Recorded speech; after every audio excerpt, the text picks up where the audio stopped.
समाज में दूरियां नहीं पैदा करें। अब वक्त है हर हालत में, हर कीमत पे समाज को जोड़ने का, सबको एक दूसरे के साथ रह के मिल के चलने का, जियो और जीने दो की पॉलिसी के तहत आगे बढ़ने और बढ़ाने का। नमस्कार, मेरा नाम प्रीम है और आप लाइव स्ट्रीट देख रहे हैं। चिराग पासवान और जीतन राम मांझी आमने सामने हो गए। बिहार में आरक्षण के मुद्दे को लेकर घमासान मचा हुआ। कोटे के अंदर कोटी की बात हो, उस पर चिराग पासवान और जीतन राम मांझी किस तरीके से आमने सामने हैं, पर हमने सवाल किया है शत्रुघ्न सिन्हा से। देखिए, शत्रुघ्न सिन्हा इन तमाम चीज़ों को लेकर जवाब भी दे रहे हैं और चिराग पासवान का साथ भी दे रहे हैं। उतना ही नहीं, बिहार में विशेष राज्य के दर्जे को लेकर भी लगातार आवाज़ें उठाए जा रहे थे, पर अब लोकसभा में भी आवाज़ गूंजने लगा। देखिए, तमाम चीज़ों को लेकर सवाल शत्रुघ्न सिन्हा से किया गया। क्या कुछ करें, पहले आप वो सुने। देखिए ना, ये मामला कोर्ट का है और कोर्ट का मामला अपना ही, कई लोगों का ऐसा मानना है कि कोर्ट का फैसला पहले कुछ और था और उसी फैसले को दूसरी पैकेजिंग में दिया गया, ऐसा कई लोग कहते हैं। मैं कोर्ट का, सुप्रीम कोर्ट का फैसला, उस पर ज्यादा टिक्का टिप्पणी नहीं करूंगा, वो भी 5 बेंच का फैसला है, लेकिन और एक ने डिफर किया है जी। हाँ, तो मैं कहना चाहूंगा यही पे कि इस पे चिराग पासवान कोर्ट ही जा रहे हैं ना, न्याय की गुहार लगा रहे हैं ना, तो अगर कोर्ट जाना कोई बुरी बात तो नहीं, अच्छी, मैं तो कहूँगा बहुत ही अच्छी बात है। उन्होंने कोई पॉलिटिकल इसका ड्रामा नहीं किया। चिराग पासवान बहुत ही मैच्योर्ड है, बहुत समझा हुआ है, संभला हुआ है इंसान, बहुत ही वर्दी, सन ऑफ द मोस्ट वर्दी फादर रामविलास जी का बेटा है वो, बहुत ही काबिल है, बहुत गुणी है, मेरे तो बहुत ही अपने परिवार का अभिन्न अंग की तरह है, हम बहुत मानते हैं। और मुझे इस बात की खुशी हुई कि इतना बड़ा ये सब देखते चिराग ने वही न्यायालय में उसी बड़े बेंच की कामना करते हुए वो चाह रहे हैं कि ऐसा हो, और जब तक मामला कोर्ट में है या जब न्याय की गुहार लगा रहे हैं तो उस मामले पे ज्यादा कुछ कहना इस वक्त ठीक नहीं है। जीतन राम मांझी करें केवल 4 ही जाति के लोग आगे बढ़े। हाँ, बोल दिया, थैंक यू वेरी मच। आता हूँ, मिलता हूँ। देखिए ना, अब इस पे तो आप मुझसे ज्यादा तो आप लोग जानते हैं, विशेष राज्य का दर्जा, या माननीय प्रधानमंत्री जी ने खुद आकर यहाँ कहा था कि दर्जा नहीं तो 75,000 करोड़ रुपया दे दूं और 1 लाख करोड़ दे दूं और आपको 1.25 लाख करोड़ दे दूं। दिया क्या अभी तक? जीरो। क्या दिया? और ये जो हाईवेज वगैरह बना रहे हैं यह बिहार में, जो अभी बजट में कहा गया, ये कुछ हद तक कुछ लोगों की नजरों में तो लॉलीपॉप है। मैं लॉलीपॉप तो नहीं कहूँगा, बिहार के विकास के लिए होता है तो हमें अच्छा ही लगेगा, बहुत अच्छा लग रहा है, लेकिन इससे सिर्फ बिहार का ही विकास नहीं, अच्छे और प्रदेशों का भी होगा।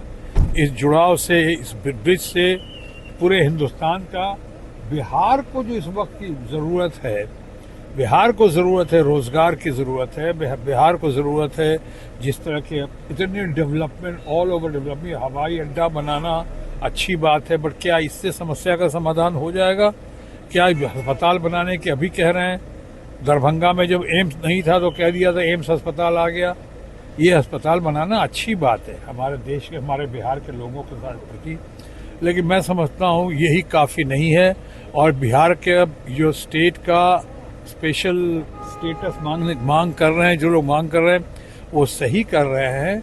मैं समझता हूँ माननीय मुख्यमंत्री जो है हमारे बिहार के, हमारे मित्र नीतीश बाबू ने भी इसकी शुरुआत की थी, पहल की थी और बहुत जोर शोर से की थी, और मैं समझता हूँ अभी भी उनकी नज़र इस पे लगी होगी और ज़रूर इस पे बिहार के स्पेशल पैकेज या स्पेशल पैकेज स्टेट का स्पेशल स्टेटस की जो बात हुई थी उस पे जरूर आगे बढ़ेंगे या बढ़ाएंगे। मनीष सिसोदिया को है आज बेल मिल गया, बड़ी खुशी की बात है। मैं कहूँगा इसको बहुत देर कर दी, लेकिन ये डिवाइन जस्टिस हुआ, बहुत अच्छा लगा।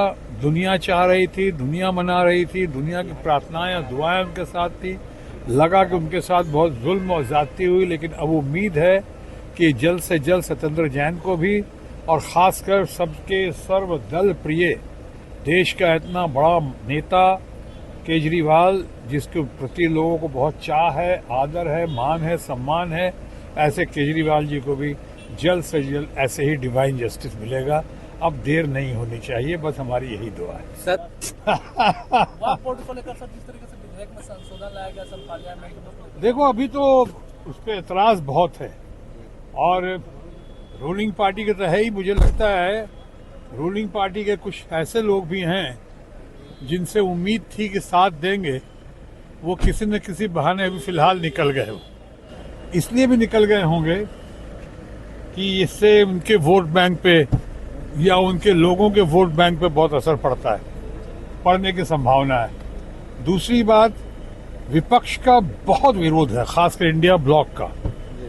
उनको ये लग रहा है कि इसके में जिसमें कोई महिलाओं को शामिल नहीं किया गया है, जिसमें ये धार्मिक मुद्दा के आधार पे एक विभाजन करने की कोशिश है, ऐसा विपक्ष का और इंडिया ब्लॉक का मानना है।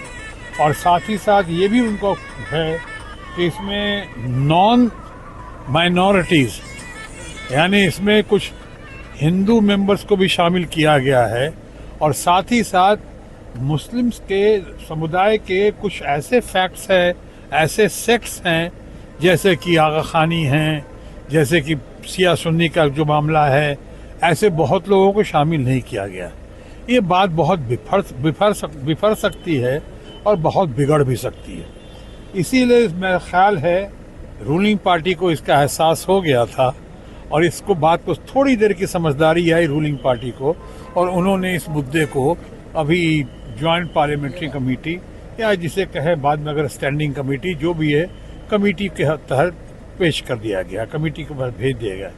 कुछ लोगों का मानना है कि शायद ये ठंडे बस्ते में भेजा गया है, कुछ लोगों का मानना है कि इसको बहुत दिनों को बाद लाया जाएगा, या जब भी आएगा ये खेल होगा, और विपक्ष की तरफ से, खासकर इंडिया ब्लॉक की तरफ से खेला होगा। तो ये जो है, अभी इस पे ज्यादा कुछ कहने की आवश्यकता है नहीं, कि कल ही तो इस पे गर्मा गर्म बहस हुई थी, और कल ही इसको भेजा गया वहाँ पे पार्लियामेंट्री कमेटी के पास, ज्वाइंट पार्लियामेंट्री कमेटी के पास। लेकिन मैं ये कह सकता हूँ कि वाद विवाद इससे बहुत बढ़ रहा है, बहुत बढ़ेगा। लेकिन चूंकि इंक्वायरी कमीशन के पास है, यानी जांच पड़ताल के लिए भेजा गया है वहाँ पे, तो इसलिए अब इससे ज्यादा कुछ इस मौके पे कहना ठीक नहीं होगा। सर, बिहार में भी मंदिर और मठ का पंजीकरण अनिवार्य कर दिया गया है। देखिए, मुझे भी इसके बारे में ज्यादा जानकारी नहीं, मैं तो अभी आ रहा हूँ वहाँ से, पार्लियामेंट से ही आ रहा हूँ सीधे ये करके। लेकिन मैं इतना जरूर कहना चाहूँगा, बिहार हो, बंगाल हो, दुनिया जहान हो, किसी भी कीमत पे विभाजन नहीं होना चाहिए। समाज में दूरियां नहीं पैदा करें। अब वक्त है हर हालत में, हर कीमत पे समाज को जोड़ने का, सबको एक दूसरे के साथ रह के मिल के चलने का, जियो और जीने दो की पॉलिसी के तहत आगे बढ़ने और बढ़ाने का। सो मैं तो हमेशा शुरू से कहता रहा हूँ, सर्वधर्म समभाव। आज देखिए बांग्लादेश में जो हुआ है और जो हो रहा है, कितनी चिंता की बात हो गई है कि वहाँ भी डिवीजन बढ़ता हुआ दिख रहा है। उम्मीद करता हूँ नए कार्यकारी जो अध्यक्ष प्रेसिडेंट आए हैं वहाँ पे, यूनुस मोहम्मद साहब, वो बहुत नेक आदमी हैं, शरीफ आदमी हैं और बहुत समझदार हैं, नोबल लॉरेट हैं, वो नोबल पुरस्कार हासिल हो चुका उनको। उम्मीद करता हूँ कि अपने दौर में आते के साथ सबसे पहले वो जो खासकर वहाँ भी मंदिरों पे जो अटैक हो रहा है, चाहे माइनॉरिटीज पे अटैक हो रहा है, कुछ सेक्शन के द्वारा, सब नहीं कर रहे हैं, कुछ लोग कर रहे हैं, उस पर रोकथाम होगी और एक अच्छी समझ लोगों में आएगी, अच्छी पकड़ में आएगी, एक लोकतंत्र की सरकार बनेगी, लोकतांत्रिक सरकार बनेगी। और उसमें ऐसा होगा कि एक दूसरे से मिलके और भारत के साथ संबंध और मजबूत करने की कोशिश करेंगे वो लोग मिलकर। तो अभी आप शत्रुघ्न सिन्हा को सुन रहे थे, तमाम सवालों के जवाब भी दे रहे थे और चिराग पासवान के समर्थन में भी खड़े हो गए थे। उतना ही नहीं, विशेष राज्य के दर्जे को लेकर क्या कुछ कहा उन्होंने, आपने सुना। फिलहाल के लिए इतना ही। बने रहे लाइव के साथ। धन्यवाद।